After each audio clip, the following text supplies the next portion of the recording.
rekan saya Anita Febriani. Kami mahasiswi STKIP Muhammadiyah Kuningan. Di sini kami akan mengobservasi salah satu metode qiraati di Madrasah Al-Barokah di Desa Kapandayan, Kecamatan Cawi Gebang, Kabupaten Kuningan, yang dipimpin oleh Ustadz Nanang dan Ustazah Mimin. Video ini untuk memenuhi salah satu tugas mata kuliah metode pembelajaran Al-Quran yang diampu oleh Bapak Sofyan Asep Nugraha MPD. Selamat menyaksikan.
sajada.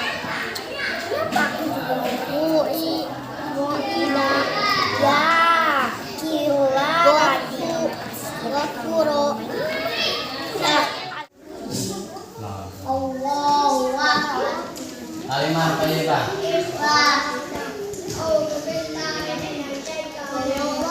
Basmalah.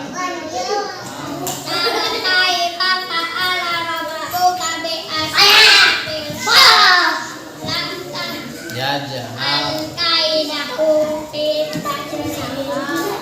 wa arsalah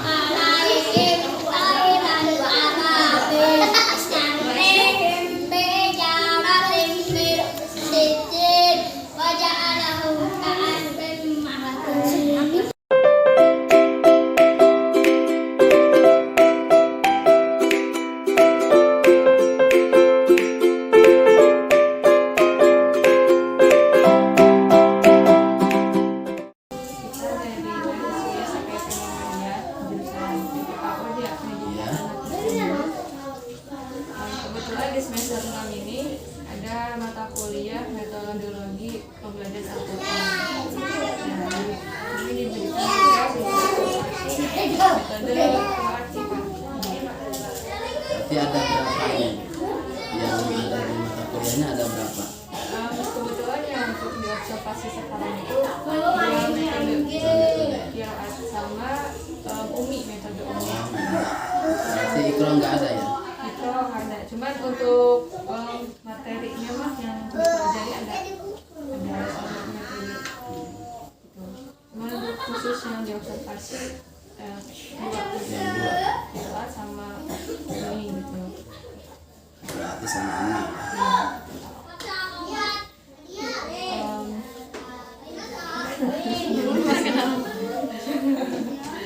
Ini namanya saya sendiri Hana. Saya Nulia, Pak. Saya Anita dari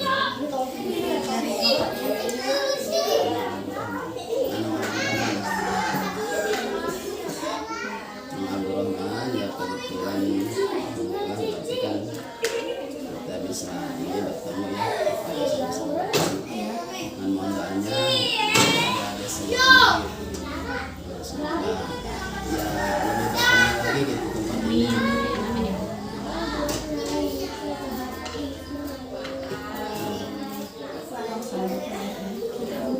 Untuk ini ya Mbak, sejarah Qiraat di sini saya juga sebelum datangnya metode Qiraat, terus pas di sini NKP-nya gitu. Memang awalnya di sini ya, kalau ceritakan tentang sejarah Qiraati itu awalnya memang nggak mau pakai Qiraati di sini awalnya. Setelah saya menikah dengan istri saya dari Ciamis, saya kan dari Ciamis kan. Jadi ikut metode yang dibawa sama istri saya gitu. Ya kebetulan di sini juga ada yang suka binaan. Dulunya ke Majalengka, ya saya ikut binaan juga dengan kesabaran hati atau perjuangan. Alhamdulillah sampai sekarang bisa buka di sini metode Qiraati. Ya jaraknya berarti kan agak lama gitu, agak lama. Dari tahun 2005 kalau nggak salah, yang semenjak saya menikah aja dengan Umi dari Ciamis. Terus ya perjuangan itu sampai sekarang di metode Qiraati ya, alhamdulillah dari setiap tahun itu ada peningkatan.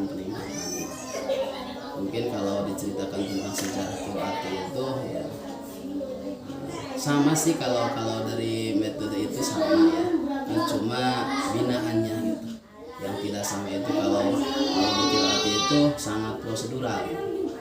Jadi misalkan begini, kalau Seneng ikut binaan di sini gitu. Jadi khusus ikut binaan aja gitu. Ikut binaan, jangan ngaji ke sana lagi gitu. Jangan ke orang lain lagi ngajinya gitu. Itu sudah jadi komitmen di Qiraati seperti itu. Maksudnya kalau pembelajaran Quran itu cuma satu guru ya. Kalau bisa cuma satu guru kalau pembelajaran Quran itu. supaya nantinya enggak ada kesalahpahaman gitu.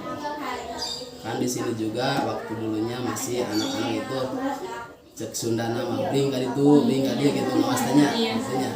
Tapi setelah di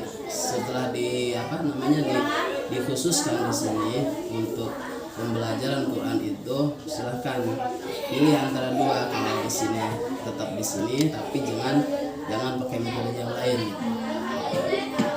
Alhamdulillah anak-anak itu semuanya pada pada giat semuanya. Akhirnya ditetapkan berarti di sini untuk pembelajaran Al-Quran dasar itu. Dasar memang qiraat itu dari awalnya juga memang kalau di sini memang agak asing gitu, belum dikenal. Tapi setelah saya buka di sini, alhamdulillah anak-anak pada semuanya pada pengen belajar qiraat. Gimana sih qiraat itu? Ya kalau di kalangan orang-orang yang belum paham di qiraat itu kayaknya kayak qori gitu. Tapi sebenarnya belum tidak seperti itu. Ya, kayak qori tapi bukan qori gitu. Qiraat itu berarti dalam arti kata bacaanku inilah bacaanku gitu. Qiraat itu inilah bacaanku. Ya, kalau di sini kan ada istilah nama, kalau di qiraati ada sistem M3 ya. Maaf, menangis cucu. Maaf, menangis cucu itu berarti kan sudah diterapkan. Jadi maaf itu misalkan infitah fathah, ya fathah harus buka. Kalau kasroh harus meringis. I, kalau dhamma harus mencucu. U, A, I, U seperti itu. Itu namanya artikulasi supaya penyempurnaan itu mau harokat aja, penyempurnaan harokat aja. A, I, U itu namanya M3. Jadi alhamdulillah sekarang sudah diterapkan ke anak-anak juga pembelajaran seperti ini. Ada yang mau tanyakan lagi? Tadi pembelajarannya itu dari awal pembelajaran qiraat itu yang baiknya itu dari praktekah itu dari awal praktekah, kemudian jilid 1 sampai jiwa dan seterusnya sampai jilid 6 qiraat itu. Kan cuma kalau habis dari jilid 5 itu pindah dulu ke juz 27 pembelajarannya. Kalau di qiraati itu seperti itu. Lalu kemudian habis 27 beres, kembali lagi ke jilid 6. Itu pembelajaran seperti itu di qiraati.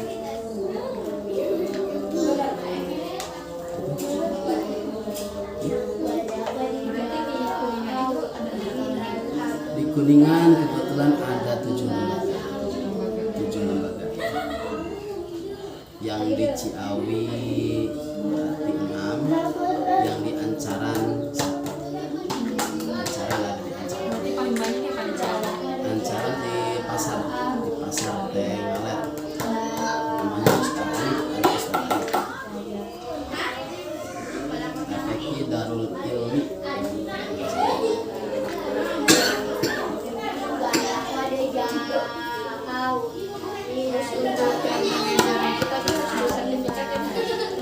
Iya, kalau sudah dinyatakan lulus bersyarat itu kemudian ada sertifikat, baik di tingkat dewasa maupun tingkat anak-anak.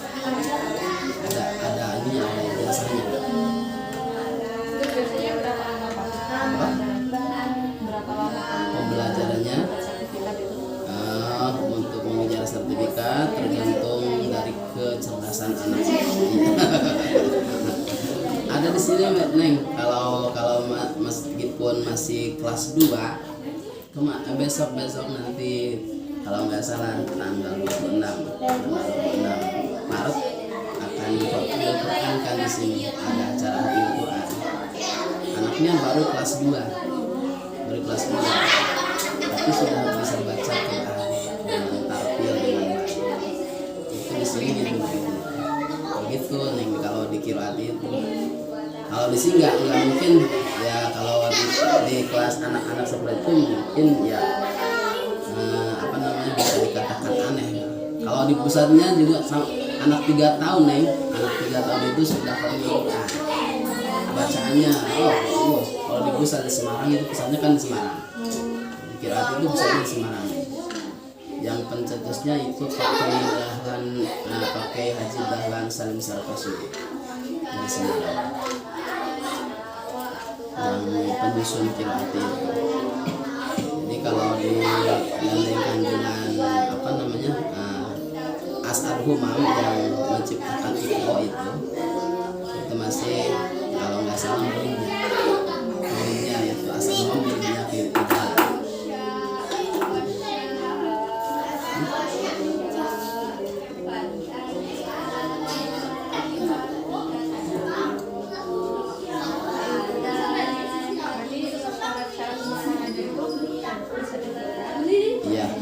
Jadi syarat untuk calon guru itu memiliki sertifikat. Awalnya ikut binaan dulu. Setelah selesai binaan, lalu ditasfik. Istilahnya ditasfik itu diuji cobakan pembelajarannya atau bacaannya gimana gitu. Ada khusus pentasihan juga. Kalau di sini menerima jadi prapetasi di sini saya. Kalau ditasfikannya ke Majalengka lagi. Ada khusus di sini kan kebetulan belum menjadi korcap, di Kuningan itu belum jadi korcap. Kalau sudah jadi korcap mungkin di sini bisa mengadakan pentasihan untuk anak-anak juga untuk dewasa. Apa nam? Tidak dibatasi. Berapapun usianya, kalau pengen belajar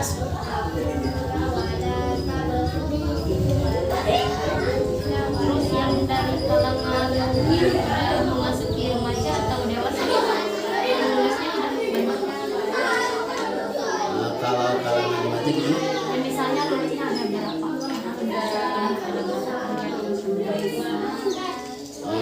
Jumlah bilangannya ada benar. Itu tergantung ada yang mau diselesaikan atau yang diluluskan. Ya kadang-kadang nanti pelaksanaan khotmil Quran itu kebetulan anaknya ada 6 yang ikut ujian kemarin mereka alhamdulillah.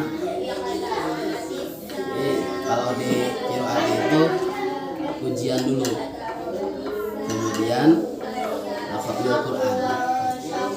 Jadi ketika pembagian atau ijazah itu di momen khotmil Quran, pembagian ijazahnya gitu. Jadi kan ada acara khotmil Quran terus pembagian ijazah. Nanti kalau misalnya enggak lulus itu gimana? Kalau enggak lulus nanti tahun depan diulang lagi. Tahun depan diulang lagi. Cuma berarti biaya masih dikeringan. Kalau yang ikut 2 kali itu ujiannya, maksudnya yang tahun sekarang nggak lulus nanti tahun depan ada dikiraan biaya.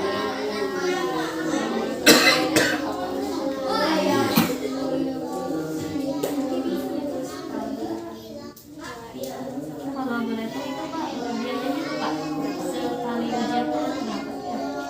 Kalau ujian kemarin sekitar 150.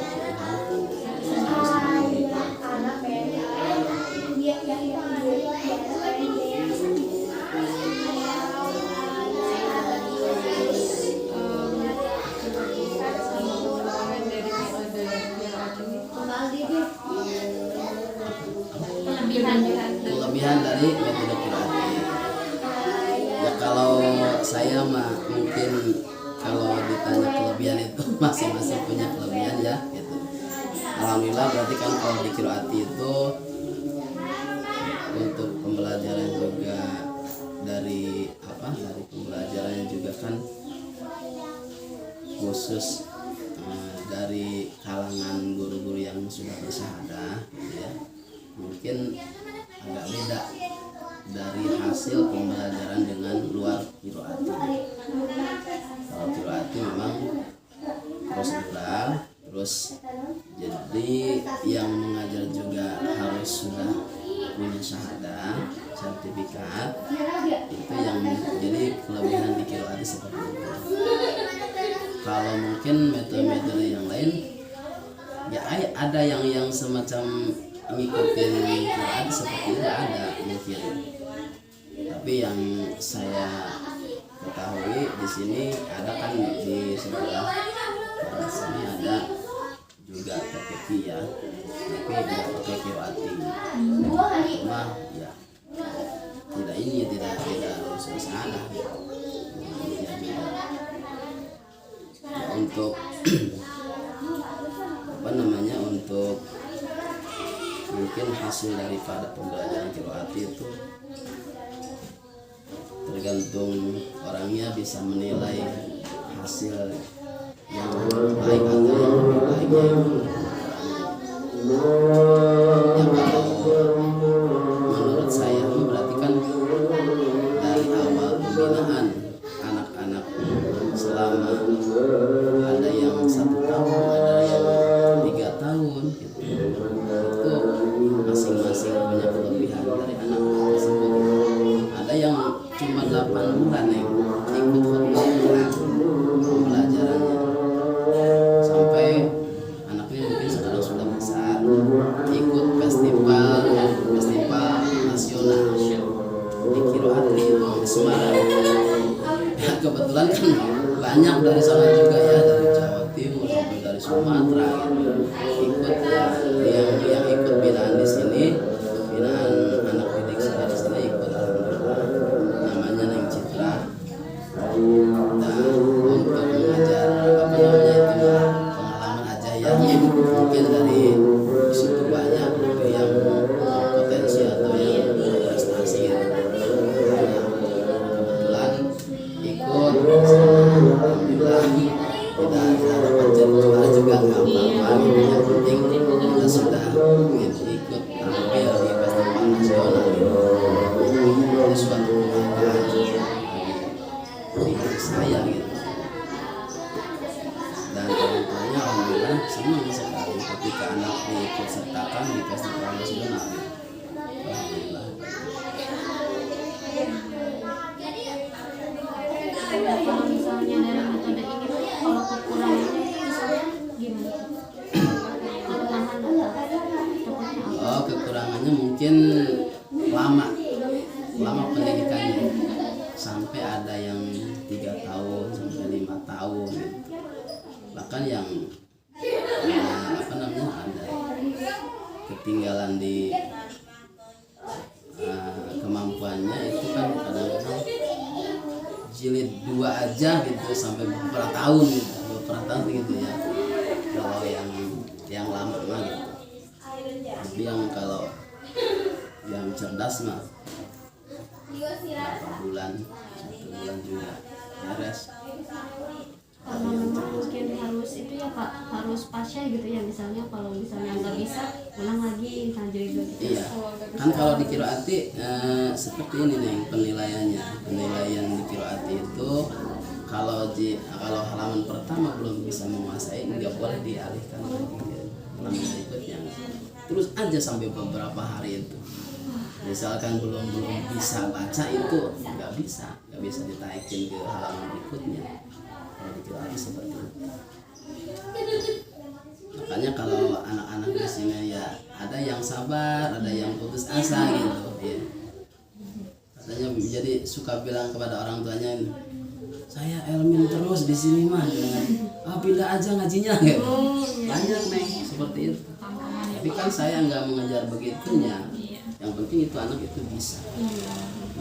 Jadi kan dari awal terus halaman 1, halaman itu kan kalau halaman 1-nya belum bisa gimana bisa melanjutkan halaman Ya bukan. Dikira seperti itu. Berarti ada kesamaan juga ya sama metode ini berarti ya? Iya, ada. Memang ada persamaan. Ya kalau enggak salah ya mungkin metode Umi juga binaannya sama gitu. Binaannya sama seperti Qiraati. Dan kalau ditelusuri duluan mana dengan Qiraati, duluan Qiraati. Iya. Umi baru-baru Umi. Kalau Qiraati baru sama tahun berapa ya kalau nggak salah. Udah lama dari tahun 63 kalau nggak salah. 63 udah. Hanya kan 10 jilid tadi. Terus ada pertemuan lagi di setiap ada pertemuan silawil atau silanas pertemuan membahas itu kemudian jadi 8 turun lagi jadi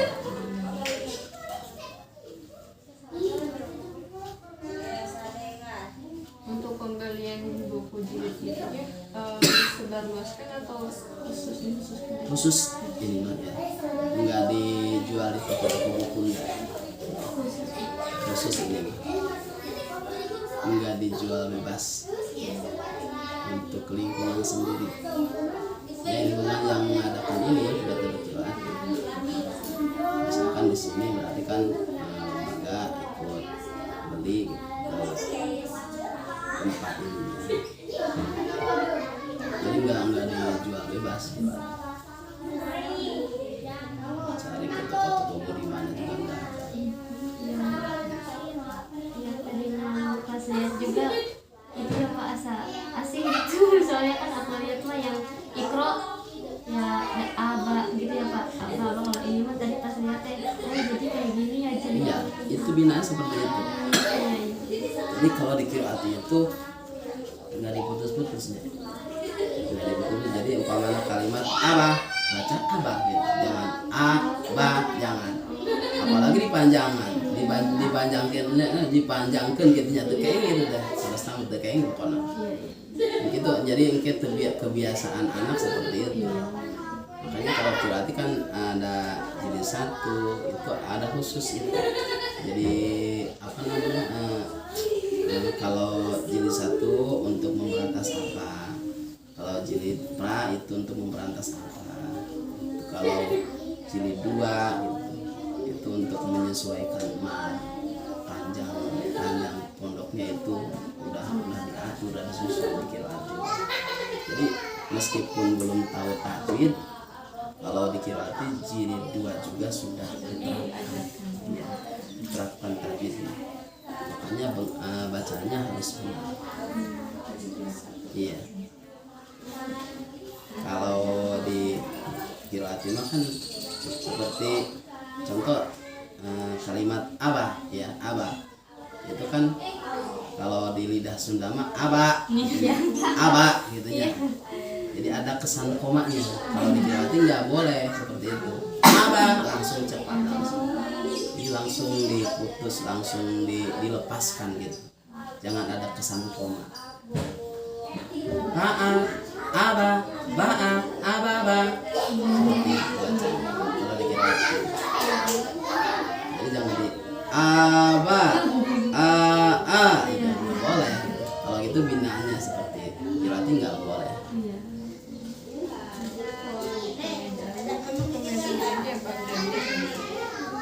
Apa?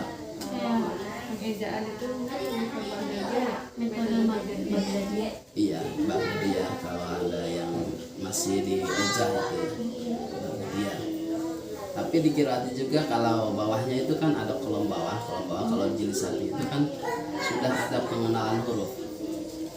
Jadi huruf aslinya itu harus dibaca. Jadi sebagai mata pelajaran juga yang di bawah kolom itu ya. Alif, ba, ta.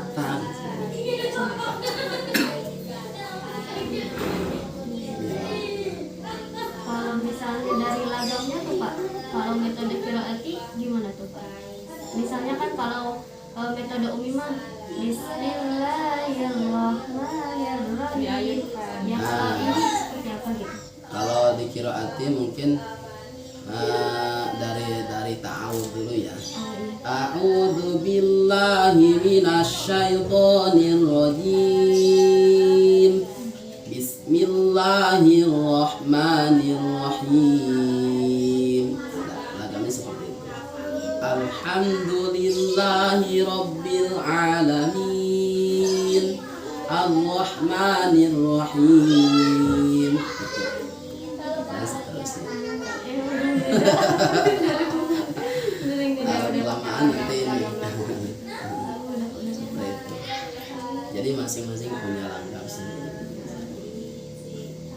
Berarti emang benar-benar makhorijul huruf itu. Iya, iya. Alhamdulillah. Berarti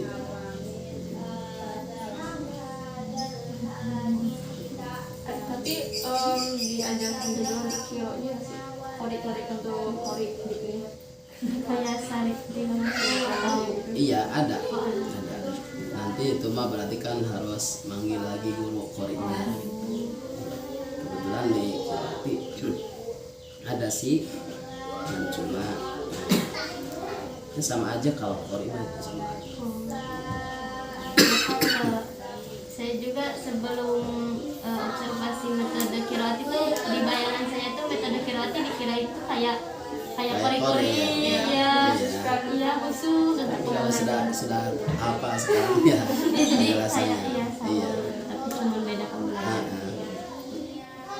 Memang gitu pendapat orang lain juga qiraat itu semacam melanggam gitu, tapi kan enggak. Bahkan di qiraat mana yang baca enggak tanpa lagam juga. Misalkan baca gitu. Enak neng qiraat ini. Iya. Misalkan kalau baca tanpa lagam juga enak. Karena kan dari segi makhrajnya jadi sifat huruf angka hurufnya itu sempurna. Enak meskipun baca tanpa ada apa namanya langgam atau murotal gitunya enggak, tapi enak bacanya. Kalau di pusatnya seperti itu nih, baca itu enggak ada langgam tapi enak bacanya. Jadi ngedengarnya tuh Enak. dari makhorijul Itu mungkin yang dikatakan dalam Al-Quran itu haqqa tilawatihi seperti itu. Kalau nggak salah haqqa tilawati yang sebenar-benarnya bacaan ini seperti itu.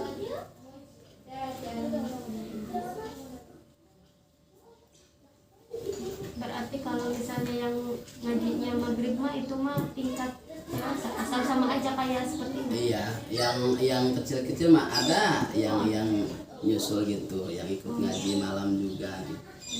Kebanyakan kalau begini ada darasan ini kitab. Iya, ada kitabnya juga. Untuk mengenal fikihnya aja. Diambil dari kitab Durusul Fiqhiyah. Untuk apa namanya? Yang berhubungan dengan ibadah gitu. Nah, iya. Jadi mengerti fikih lah sedikit-sedikit.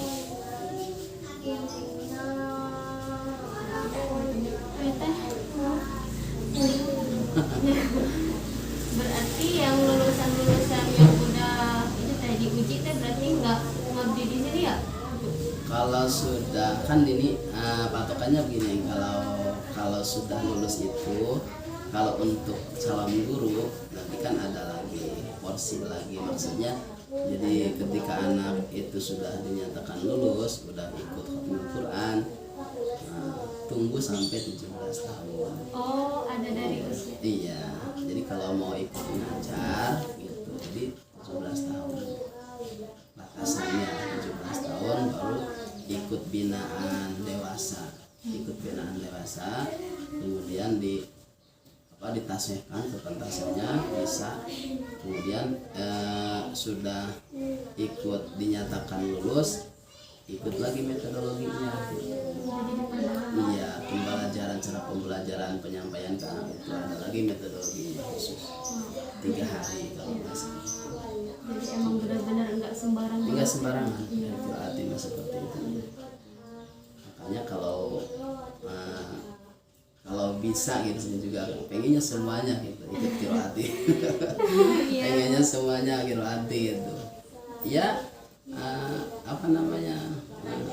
Jadi acuan juga, jadi pemicu semangat anak-anak supaya baca Qurannya benar. Jadi baca Quran itu jangan asal-asalan, harus ada guru, harus ada sanadnya gitu. Kalau di qiraat kan sanadnya ada khusus, jadi guru ini dari guru ini dari guru itu sanad.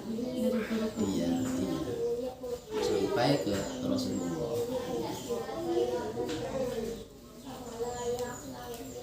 Mungkin mau itu Pak lihat yang tadi jilid selanjutnya tuh Pak. Oh, yang jilid selanjutnya, jilid 5 ya, jilid. Namanya lagi kosong. Oh,